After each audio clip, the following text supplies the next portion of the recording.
नमस्ते। Hello everyone.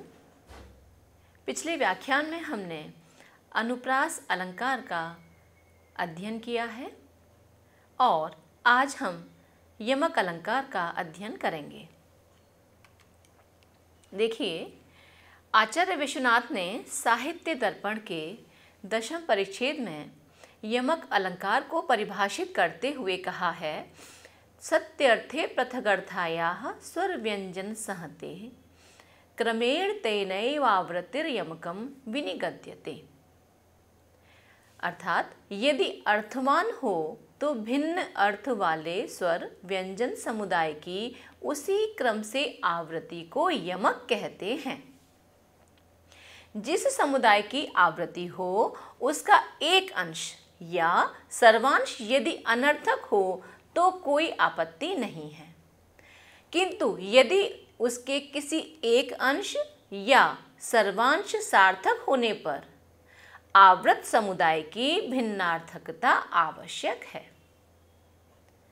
तो यहाँ एक बात विशेष ध्यान देने योग्य है कि जैसे हमने अनुप्रास अलंकार में पढ़ा कि जो व्यंजन हैं वह क्या होते हैं, वहाँ पर पुनः पुनः उनकी आवृत्ति होती है। एक बार से ज़्यादा जब वे आते हैं तो वहाँ अनुप्रास अलंकार होता है। यहाँ पर क्या होता है कि यहाँ पर जो स्वर और व्यंजन समुदाय की उसी क्रम से आवृत्ति हो, है ना, तो अर्थवान भी हो और जो यदि दो बार आवृत्ति हुई है तो क्या होना चाहिए, भिन्न अर्थ होना चाहिए, अर्थवान होना चाहिए और भिन्न अर्थ होना चाहिए। ये बात आपको ध्यान देनी होगी कि जैसे मान लीजिए दो बार एक पद आ गया, है ना, तो कई बार ऐसा होता है कि हम जब कोई पद बोलते हैं तो वह दूसरे से जुड़ा हुआ होता है और हमें एक अन्य पद की तरह वह प्रतीत होता है। तो यहाँ पर क्या हुआ कि जो एक पद सही है उसका अर्थ सही है तो वो बिल्कुल सार्थक है। दूसरा जो पद है वह एक अन्य पद के साथ मिलकर वैसा ही हमें बोध करा रहा है पद का, तो वहाँ पर क्या होगा, वहाँ दोनों में अर्थ अलग अलग हो जाएगा। तो जो अर्थ होगा सही उस पद का वो तो सार्थक है। अब चूंकि दूसरा जो पद दो पदों से मिलकर के हमें वैसा ही अर्थ बोध करा रहा, वैसा ही बोध करा रहा है, तो क्या होगा, वहाँ पर उनका अर्थ अलग होना चाहिए। यदि हम श्लोक में जिन पदों का प्रयोग कर रहे हैं तो वे निरर्थक तो होंगे नहीं। यहाँ निरर्थक से तात्पर्य क्या होगा कि जो पद की आवृत्ति है ना, तो चाहे वह 2 वर्णों का हो, 3 वर्णों का हो, 4 वर्णों का हो या एक श्लोक के चरण है, तो उस चरण में उसी जो पद है, पदांश है, उसकी आवृत्ति हो, है ना। तो एक चरण में हो जाए, द्वितीय चरण में हो जाए, या 3 में हो जाए, या 4 में हो जाए, या कभी कभी किसी पद्य में चारों चरणों में हो जाती है आवृत्ति, और कभी कभी एक या तीसरे में चरण में होती है, कभी कभी पहले में यानी पहले चरण में ही 2 बार आवृत्ति हो जाती है पदों की। तो इस तरह से निरर्थक तो कुछ नहीं होगा, लेकिन क्या यहाँ निरर्थक पद से क्या तात्पर्य है, यहीं पर हमें कंफ्यूजन होता है कभी कभी कि ये जो निरर्थक शब्द है ये क्यों है। तो यदि हम श्लोक का अनुवाद करते हैं तो क्या कोई पद निरर्थक हो सकता है? नहीं हो सकता। लेकिन यमक की दृष्टि से क्या होगा, एक पद, जैसे हम आपको देखिए, ये जो अभी हम बात बता रहे हैं इसको हम देखिए इसके उदाहरण से एक बार थोड़ा समझा देते हैं। क्या कि देखिए यहाँ पर नव पलाश पलाश वनम पुरः, है ना, तो एक पलाश कैसा है, पलाश, दूसरा पलाश वन है। तो पलाश वन निरर्थक नहीं है, लेकिन यमक की दृष्टि से कैसा हो रहा है, एक पलाश का अर्थ अलग है और दूसरा पलाश वनम पद है, ना कि पलाश पद है। तो जो बिल्कुल सेम पद हैं, है ना, वे सार्थक हो गए, तो बिल्कुल एक जैसे हो गए, है ना। जहाँ कुछ आगे का पद जुड़ करके वो एक बना है पद, दो पलाशों का वन, पलाश वनम, ये अलग हो गया ना, जुड़ के बना है, इसीलिए निरर्थक वाली कोटि में जाएगा। वस्तुतः क्या होता है, निरर्थक नहीं होता कोई पद, है ना। तो क्या हुआ, अब अच्छी तरह से आप समझ पाएंगे इस बात को कि सत्यर्थे पृथक अर्थायाः स्वर व्यंजन सहते। यदि स्वर और व्यंजन की सहती है, यानी वह समुदाय की का योग है, तो वह कैसा होना चाहिए, अर्थवान होना चाहिए, और भिन्न अर्थ वाले ही स्वर और व्यंजन के समुदाय की उसी क्रम में आवृत्ति को यमक कहते हैं। ठीक है, आगे बढ़ते हैं। अत्र द्वयोरपि पदयोः क्वचित् सार्थकत्वं क्वचित् निरर्थकत्वं, क्वचित् एकस्य सार्थकत्वं अपरस्य निरर्थकत्वं, अत उक्तम सत्यर्थे। जो सत्यर्थे पद का प्रयोग हुआ है इसीलिए हुआ है। तेनैव क्रमेणेति दमो मोदः इत्यादेः विविक्ति विषयत्वं सूचितम्। एतञ्च पादपदार्थ श्लोकावृत्तित्वेन पादाद्यावृत्तेश्च अनेकविधतया प्रभूततम भेदम। क्या कह रहे हैं, देखिए कि यमक अलंकार में कहीं दोनों पद सार्थक होते हैं, कहीं दोनों निरर्थक होते हैं। तो निरर्थक क्या, कि कहीं दोनों निरर्थक कैसे, कि कभी कभी हमें इधर का मिलाएंगे पद और इधर का पद मिलाएंगे तो हमें कैसा लगेगा, वो एक जैसे लगने लगते हैं, है ना। तो दोनों पद निरर्थक का तात्पर्य क्या है कि दोनों पद मिलकर बने हुए हैं किसी न किसी अन्य से, तो कहीं कहीं अलग ही हैं, तो दोनों सार्थक और दोनों निरर्थक, या एक सार्थक एक निरर्थक, या चारों सार्थक भी हो सकते हैं यदि 4 बार एक पद का प्रयोग हो रहा है ना। तो यहाँ पर इसीलिए सत्यर्थ यह अंश लक्षण में रखा गया है। उसी क्रम से यह कहना, से तेनैव आवृत्ति, उसी क्रम से कहने का तात्पर्य क्या हो गया कि दमो मोदः, यदि ये जो पद है कि दमो मोदः, दमो कहा और फिर मोदः कहा, इत्यादिकों को यमक के उदाहरण से पृथक करना है। यदि उसी क्रम में आवृत्ति नहीं होती तो दम दम, है ना, दम मद, ऐसे हो रहा है ना, दमो मोदः, तो दम और मद, नहीं तो ये भी फिर यमक हो जाता। इसीलिए इस तरह के पदों से यमक को अलग करने के लिए क्या पद का प्रयोग किया है, तेनैव, है ना, उसी क्रम से आवृत्ति ही, ये पद का प्रयोग लक्षण में किया गया है। यमक अलंकार के पादावृत्ति, पदावृत्ति, अर्धावृत्ति, श्लोकावृत्ति आदि भेदों के कारण बहुत अधिक भेद हो जाते हैं। देखिए पादावृत्ति कैसे, कि जैसे कोई एक श्लोक का एक पाद है, ठीक है, उस एक पाद का ही अगले पाद में या उसके अगले, क्योंकि 4 पाद होते हैं, 4 चरण होते हैं, है ना, तो उसमें क्या हो सकता है, उसमें वैसा ही आवृत्ति हो सकती है जैसी एक पाद की है, एक चरण की है। पदावृत्ति कैसे कहेंगे, कि किसी पद की आवृत्ति हो। अर्धावृत्ति कि पूरी एक आधी जो चरण है उसकी आवृत्ति हो। श्लोक आवृत्ति कहीं कहीं पूरे ही श्लोक की आवृत्ति। तो लेकिन ये सब अलग अलग हो जाते हैं और इसी कारण से यमक के भेद बहुत अधिक होते हैं। अब प्रसंगानुकूल हमें क्या करना है, हमें थोड़े से, आचार्य विश्वनाथ ने तो एक उदाहरण मुख्यतः दिया है इसका, है ना, और बाकी उदाहरणों को उन्होंने नहीं प्रस्तुत किया है। लेकिन हमने आपको अभ्यास कराने के लिए एक जो श्लोक आचार्य विश्वनाथ का दिया है उसको तो समझाया ही समझाया है, उसके अलावा आपको अनेक उदाहरण दिए हैं जिसकी वजह से आप उन्हें अच्छे से समझ पाएं।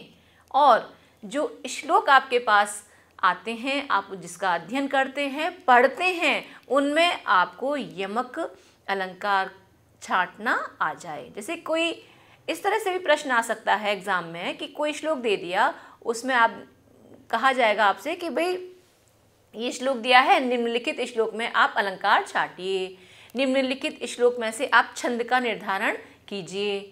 तो जब इस तरह के प्रश्न आएंगे कि हमें स्वयं को निर्धारण करना है, तो ये जो परिभाषा अभी हमने पढ़ी है ये, और जो हम अलंकारों का आपको अभ्यास कराएंगे, यमक अलंकारों के और उदाहरणों का अभ्यास कराएंगे, तो क्या होगा, आपको अच्छे से समझ में आएगा और आप ये कार्य एग्जाम में कर पाएंगे। ठीक है, तो पहला उदाहरण आचार्य विश्वनाथ ने अपने यमक अलंकार की परिभाषा के उपरांत दिया है। नव पलाश पलाश वनम पुरः स्फुट पराग परागत पंकजम मृदुलतांत लतांत मलोकयत ससुरभिम सुरभिम सुमनोभरहि।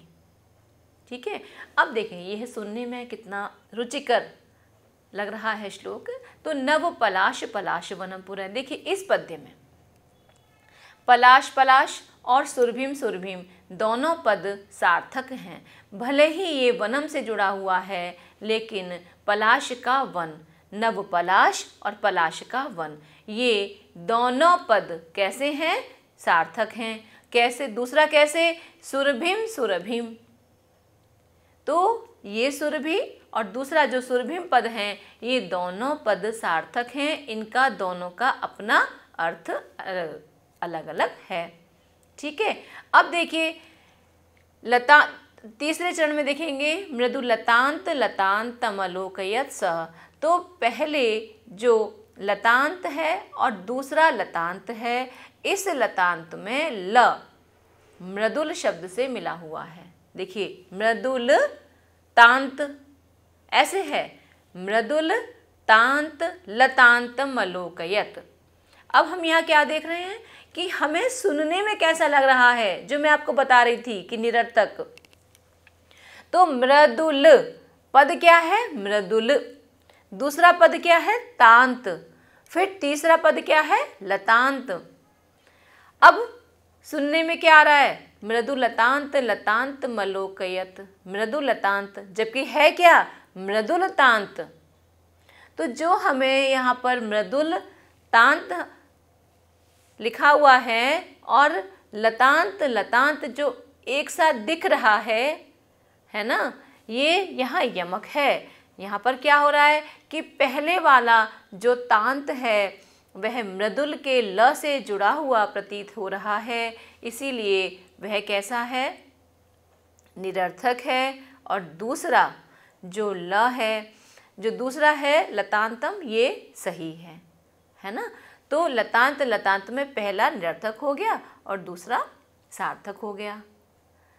आगे देखिए स्फुट पराग परागत पंकजम, क्या क्या पद हैं यहाँ पर, स्फुट पराग परागत पंकजम। तो देखने में क्या लग रहा है, पराग पराग लग रहा है, यमक है। तो चारों चरणों में यमक है, दो में सार्थक है, दो में निरर्थक है। तो दो में सार्थक कौन कौन से में हो गया, पलाश पलाश वनम में सार्थक हो गया, और सुरभिम सुरभिम में सार्थक हो गया। पराग परागत, तो पराग पद है और दूसरा परागत, लेकिन जब हम इसको देख रहे हैं तो क्या हमें प्रतीत हो रहा है कि पराग पराग। ठीक है, तो पहला वाला जो पराग है वह बिल्कुल सही है, सार्थक है, और दूसरा वाला जो परागत है वहाँ परागत पद है, पराग है जो हमें सुनाई दे रहा है ना। तो परागत पंकजम। ठीक है, तो यहाँ पे गत का त मिलाया गया है, परागत। तो जैसे परागत का क्या मिलाया यहाँ पर हमने, ग, त मिला हुआ है आगे, तो परागत। ठीक है, तो गत मिला है, परागत, तो सुनने में दिख रहा है पराग पराग, जबकि पूरा पद क्या हो जाएगा, वह परागत है। तो अगले गत का ग इसमें मिला हुआ है, हमें ऐसा प्रतीत हो रहा है कि यह पराग पराग है। यहाँ पर क्या हो रहा है, यमक अलंकार है। तो आपको समझ में आया कैसे पद सार्थक हो रहे हैं और कैसे पद निरर्थक हो रहे हैं। पद सारे सार्थक होंगे, मैं ये पुनः कह रही हूँ, है ना। तो बस यही हो सकता है, जैसे पराग परागत सुनने में एक लगा, पलाश पलाश वनम, तो यहाँ पलाश वन, जैसे पलाश है पलाश वनम है, तो वो हालांकि पलाश के वन का प्रयोग है, लेकिन फिर भी पलाश पलाश वनम सार्थक है ना। अब देखिए ये उदाहरणम अभ्यास हेतु, अभ्यास हेतु आपको जो दूसरा उदाहरण हमने दिया है, यह देखिए किराता अर्जुनीयम महाकाव्य है, उसका पद्य है। और जो द्रौपदी हैं वह युधिष्ठिर को समझा रही हैं और उन्हें युद्ध के लिए प्रेरित कर रही हैं।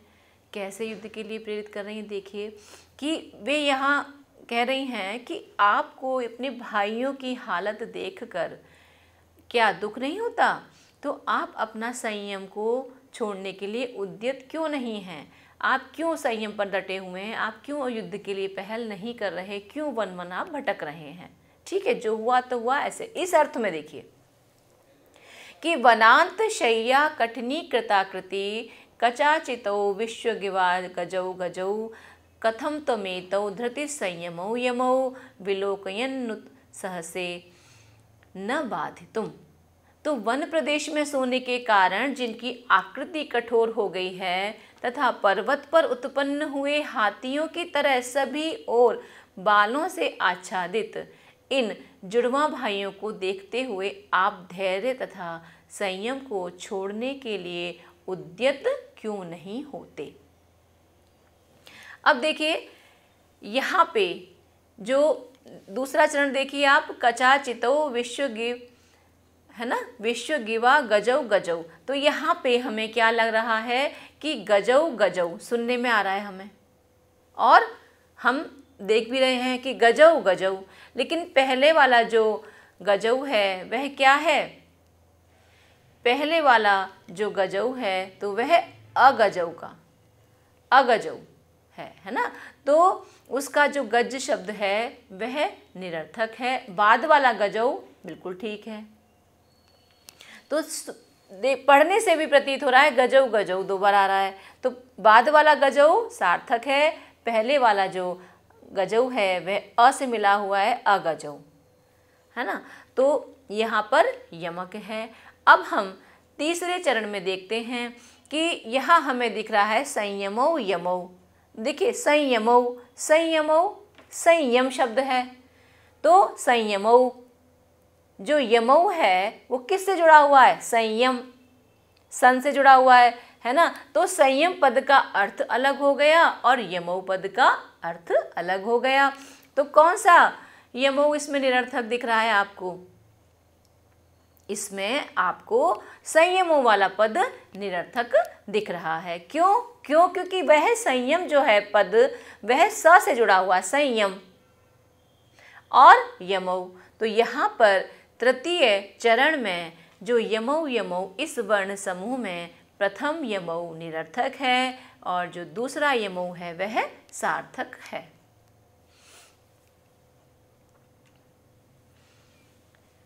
ये उदाहरण अभ्यास के लिए देखिए, प्रोफेसर मिथिला प्रसाद त्रिपाठी जी ने श्री हर्षण सौरभम महाकाव्य लिखा है।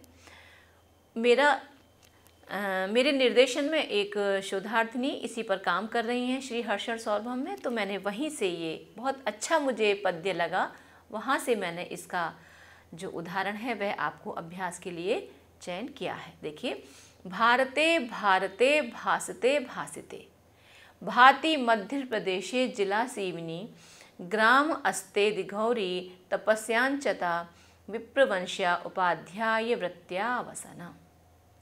देखिए यहाँ पर जो भारते भारते पद है और दूसरा पहले ही चरण में 4 पद हैं और चारों में से 2 1 से और 2 1 से, बस बाद वाले में एक इतना सा अंतर है, लेकिन वह हमें एक सा ही प्रतीत हो रहा है ना। तो भारते भारते, यहाँ देखिए एक भारत, है ना। श्री हर्षण जी जो एक सिद्ध पुरुष हैं, उनके ही बारे में वर्णन किया है कि वे वहाँ पर उस गांव में रहते थे और वहाँ अपनी तपस्या करते थे, और ब्राह्मण वंश में होने की वजह से वह उपाध्याय वृत्ति को धारण करते थे।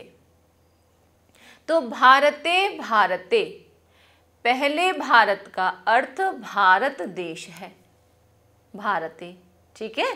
तो पहले भारत का अर्थ भारत देश है, और दूसरे भारते, भा प्लस रते, अर्थात प्रतिभा या ज्ञान में रत है। तो 2 भारत हुए, है ना, दोनों का अलग अलग अर्थ हुआ। तो पहला भारत पद है और दूसरे में कैसा हो जाएगा, भारते, है ना। तो भारते यानी ज्ञान में रते, रत है। तो जो भारते पद है वो दूसरा भारते पद कैसे बना है, भा प्लस रते, ज्ञान में रत है। अब देखिए भासते भासिते, तो एक भासते का अर्थ है चमकना, चमकते हुए, और दूसरे भासिते का अर्थ प्रकाशित हुए या उज्जवल धवल है। तो यहाँ देखिए दोनों पदों में जो पहला पद है वह तो भारत एक पद है, और दूसरा भारते में जो बनाया गया है वह सामासिक पद बनाया गया है, और वह भी यहाँ सार्थक है, ठीक है। अब देखेंगे हम अगला उदाहरण। सरस्वती प्रसादम में स्थितिम चित्त सरस्वती, सरस्वती कुरुक्षेत्र कुरुक्षेत्र सरस्वती।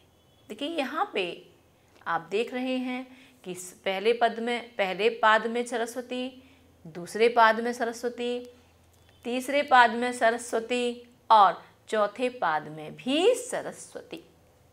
चारों पादों में सरस्वती पद का प्रयोग है ना। ये जो उदाहरण है यह हमने आचार्य मम्मट के काव्य प्रकाश से लिया है ना।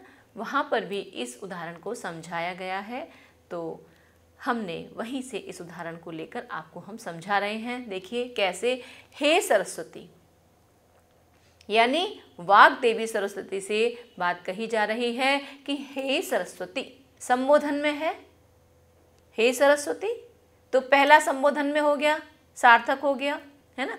अब देखिए दूसरा दुर्गे, सरस्वती को ही दुर्गे भी कहा गया है। क्षेत्र कुरुक्षेत्र सरस्वती, क्षेत्र कुरुक्षेत्र सरस्वती, तो मेरे यानी जो क्षेत्र अर्थात कुरुक्षेत्र रूपी हृदय क्षेत्र, तो क्या करना है, देखिए क्षेत्र कुरुक्षेत्र पद है, और जो नीचे हम देख रहे हैं जो कुरु है वो कुरु बाद में आएगा, तो क्या करे कि क्षेत्र कुरुक्षेत्र यानी भक्तजन के कुरुक्षेत्र रूपी हृदय क्षेत्र की आप्लाविनी देवी प्रसादम सर, प्रसादम सर, प्रसादम ऊपर है, सर तृतीय चरण में पहले लिखा हुआ है, तो प्रसादम सर क्या मुझ भक्तजन पर प्रसन्न हो, ठीक है।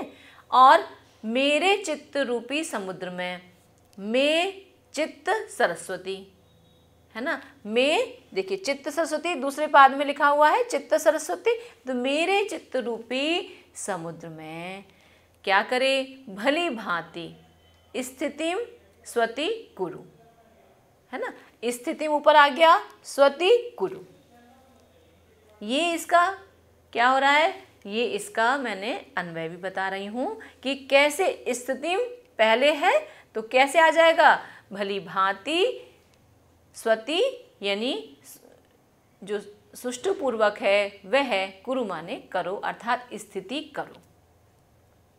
अब देखिए कि सरस्वती देवी से प्रार्थना है, तो यहाँ सरस्वती जो है पहले वह सरस्वती संबोधन में हो रहा है प्रयोग, दूसरा क्षेत्र कुरुक्षेत्र सरस्वती, तो यहाँ पे कुरुक्षेत्र यानी हृदय क्षेत्र की आप्लाविनी देवी, यानी उसको भरने वाली देवी है ना, सरस्वती, तो वह मेरे हृदय रूपी कुरुक्षेत्र को भरने वाली देवी सरस्वती। फिर क्या है कि प्रसादम सर, मुझ पर प्रसन्न हो, और मे चित्त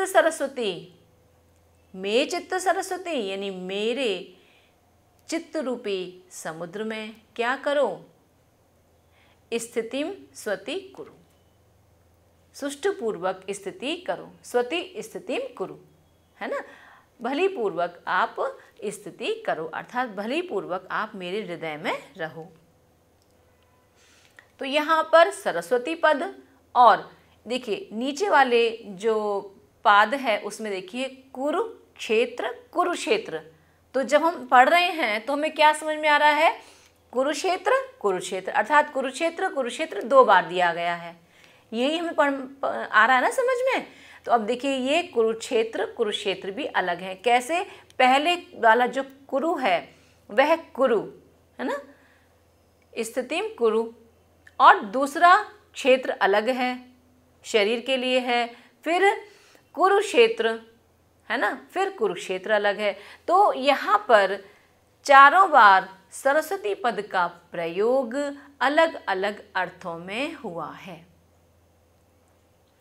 और कुरुक्षेत्र पद के दोनों प्रयोगों में एक पद सार्थक, एक कुरुक्षेत्र हो गया, और दूसरे में एक पद निरर्थक है ना। कैसे कि कुरु क्रिया अलग हो रही है, क्षेत्र पद शरीर के लिए अलग आ रहा है, तो मिला देने से हमें कुरुक्षेत्र प्रतीत हो रहा है, परंतु कुरु अलग पद है ना, और क्षेत्र अलग पद है। ऐसे ही जब हम सरस्वती में देखते हैं तो सरस्वती ना, जो तीसरे पद में देखिए वह अलग अलग है ना। तो जहाँ जहाँ ये अलग पद जुड़ कर के हमें एक से लग रहे हैं वहाँ हमें उसे हम निरर्थक कह सकते हैं, और जहाँ सरस्वती ये एक पद है और ये सार्थक है। तो इस तरह से इस उदाहरण को हम यमक उदाहरण में परिगणित करते हैं।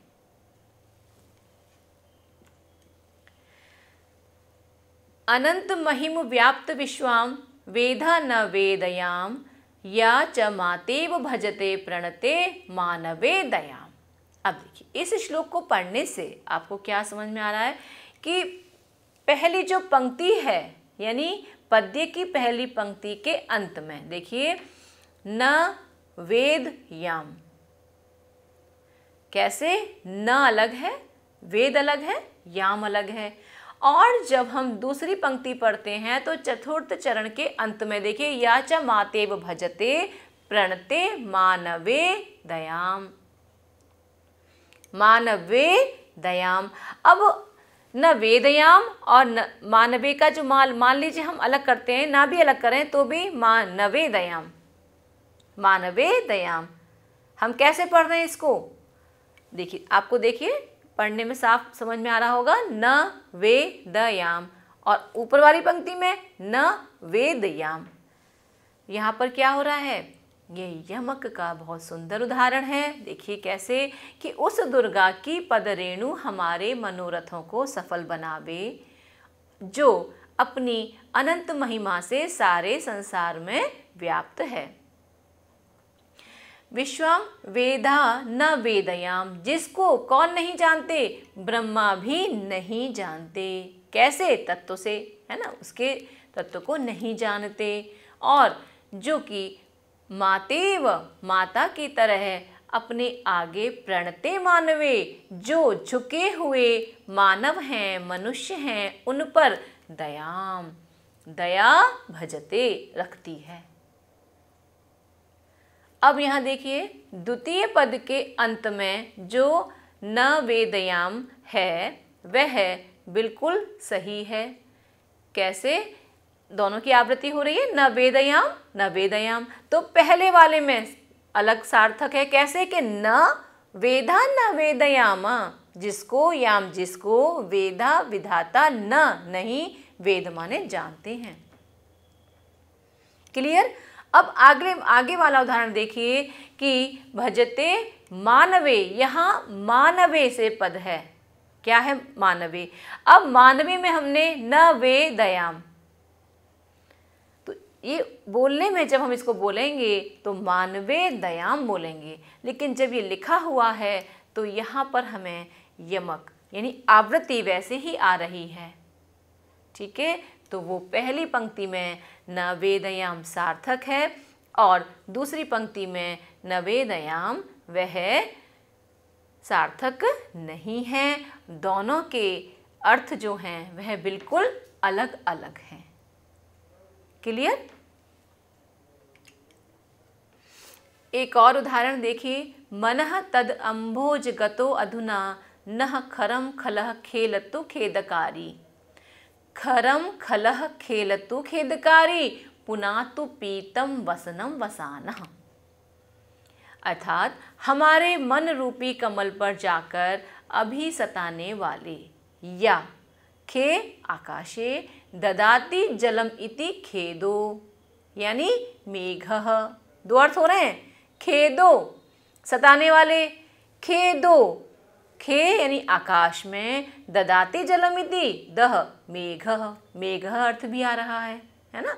तो तम करोति इति खेदकारी। अब क्या हो रहा है देखिए, तो मेघ बनाने वाले भी हमारे मन में प्रविष्ट करें। इस प्रकार पीले वस्त्रों को धारण करने वाले भगवान राम क्या करें? दुष्टों से हमारी रक्षा करें।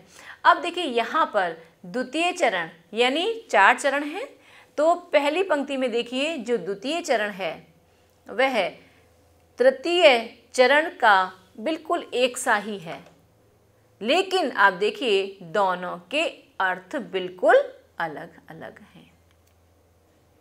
तो दोनों के जो अर्थ हैं, दोनों चरणों के जो अर्थ हैं उनमें बिल्कुल भिन्नता है। तो यमक की परिभाषा क्या थी कि भिन्न अर्थ वाले स्वर और व्यंजन की क्रमेण उसी क्रम से आवृत्ति को यमक कहते हैं। ठीक है, यहाँ हमें बिल्कुल स्पष्ट दिखाई दे रहा है।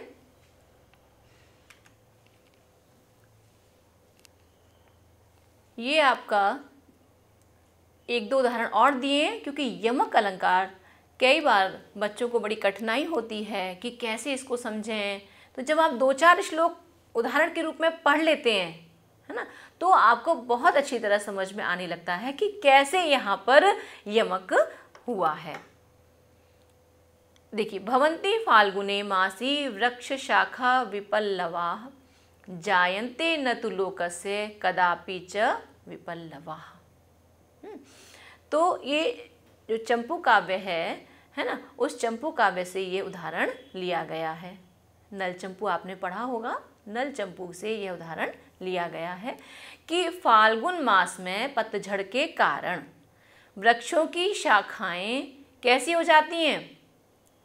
पत्र रहित अर्थात विपल्लवाः हो जाती हैं, यानी वृक्षों की शाखाओं पर पल्लव नहीं रहते हैं। कब? फाल्गुन मास में। परंतु जायन्ते न तु लोकस्य कदापि च विपल्लवाः, परंतु लोगों पर कभी विपत्ति नहीं आती। कहाँ पर? राजा नल के राज में। तो यहाँ पर आप देखिए द्वितीय चरण का अंतिम पद, चतुर्थ चरण का अंतिम पद दोनों बिल्कुल एक से हैं, लेकिन विपल्लवाः शब्द सामासिक बन गया है कि जिस पर न पल्लवाः इति विपल्लवाः, विपल्लवा पद से लगाया है ना, तो वो विपल्लवा कैसा हो गया? सार्थक हो गया। दूसरा वाला जो विपल्लवा शब्द है वो क्या समझ में आ रहा है? सुनाई दे, पढ़ने में तो विपल्लवा है, लेकिन है क्या सही पद? विपत्लवाः। त का ला हो गया है, तो क्या हो गया है? विपत्लवा, यानी विपत्ति का लेश मात्र। विपत माने विपत्ति, लवाह माने लेश मात्र भी। ठीक है, तो यहाँ पर आप देखिए एक विपल्लवाः सार्थक हो गया और दूसरा जो विपल्लवाः है वह निरर्थक है। क्यों निरर्थक हो रहा है?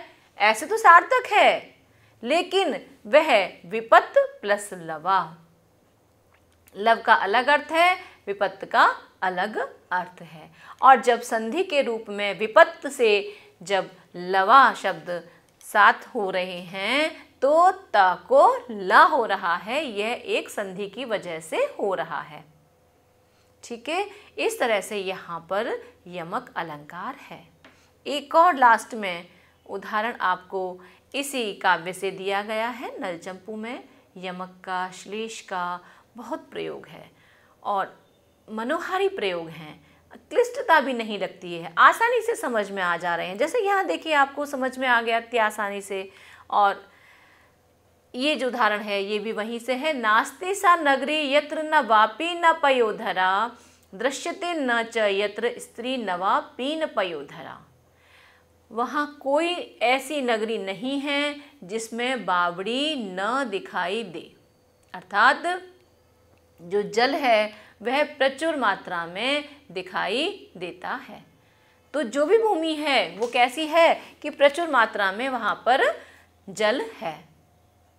ठीक है, तो ये राजा नल की नगरी की बात चल रही है।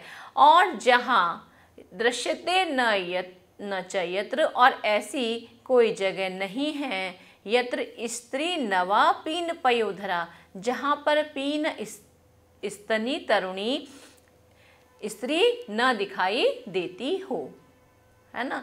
तो देखिए, पहली पंक्ति और दूसरी पंक्ति को अलग अलग हैं। न वापी न पयोधरा, न माने नहीं है, वापी माने वापी, और पयोधरा, पय माने जल प्रचुर, धरा माने भूमि। क्लियर, अलग अलग पद हैं, न वापी न पयोधरा। अब हम देखते हैं कि अगली पंक्ति में भी कैसे पद हैं, नवा पीन पयोधरा। अब जब हमने इनको पढ़ा तो कैसे यमक लग रहा है कि न वा पी से जोड़ा, तो कैसे आए हैं पद, जो स्वर और व्यंजन की सहती यहाँ पर हो रही है और उसी क्रम में हो रही है, लेकिन दोनों के जो पद हैं वह बिल्कुल अलग अलग हैं पद के अर्थ। द्वितीय और चतुर्थ चरण में समानता तो है, लेकिन वह समानता बिल्कुल अलग है। ये हमें समानता अलग है से तात्पर्य है कि दोनों चरणों के अर्थ बिल्कुल अलग अलग हैं, है ना। तो न वा पीन पयोधरा, नवा पीन पयोधरा, है ना। तो नवा माने नई, पीन माने पीन, पयोधरा स्तन के अर्थ में आया है। ठीक है, न वापी न पयोधरा, वापी माने बावड़ी के अर्थ में आया है, पयोधरा माने जल प्रचुर भूमि के अर्थ में आया है। तो देखिए, यहाँ पर समानता तो दिखाई दे रही है, लेकिन वह समानता कैसी हो रही है, अलग अलग अर्थ वाली यह समानता है। इस तरह से देखिए, मैंने आपको आज यमक के अनेक उदाहरण समझाए हैं, उनमें यमक अलंकार को स्पष्टीकरण के साथ प्रस्तुत किया है, और जो परिभाषा आचार्य विश्वनाथ ने दी है यमक की, उसको पूरी कोशिश की है कि वो आपको अच्छे से समझ में आए। आपको अपना लिख के उसको प्रैक्टिस करनी है। आप कोई सा भी उदाहरण इसमें दे सकते हैं, और जो पहला उदाहरण है वो तो उसमें लिखा ही हुआ है, वो तो देना ही देना है। फिर भी यदि अन्य उदाहरण में से आपको कोई अच्छा लगे वो भी आप उसमें समझा सकते हैं, यदि आपसे यमक अलंकार की परिभाषा, लक्षण और उदाहरण पूछा जाए। तो परिभाषा और लक्षण एक ही है ना। तो जब हम अलंकार में देंगे तो पहले सबसे पहले हेडिंग में नाम लिखेंगे, फिर उसका परिभाषा या लक्षण जो चाहे लिख सकते हैं। ठीक है, फिर उसका अर्थ, उदाहरण और स्पष्टीकरण हमें जरूर लिखना होगा, तब कहीं जाकर हमारा 5 मार्क्स का वह जो आंसर है वह पूरा होगा। अब हम अगली कक्षा में यमक के उपरांत श्लेष अलंकार का अध्ययन करेंगे। धन्यवाद।